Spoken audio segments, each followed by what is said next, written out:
Meibomian gland dysfunction is typically managed with chronic therapies, which often provide only partial or short-term relief from dry eye symptoms. Intense regulated pulsar light device emits multiple polychromatic light pulses that hit the eyelid skin, stimulate the Meibomian glands, and reduce the release of anti-inflammatory mediators and tear cytokines.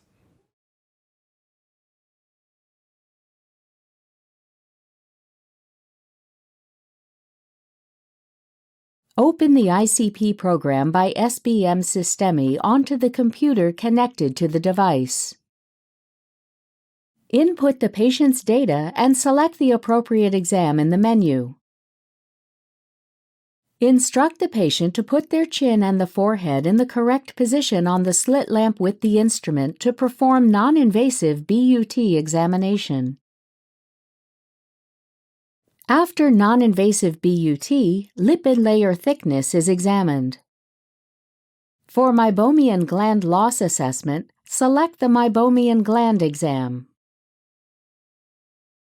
Use a cotton swab to gently evert the lower eyelid and acquire an infrared image of the inner part of the lower eyelid to obtain a good quality image of the Meibomian glands. Draw the margins of the eyelid area on the touchscreen and click to fill the area.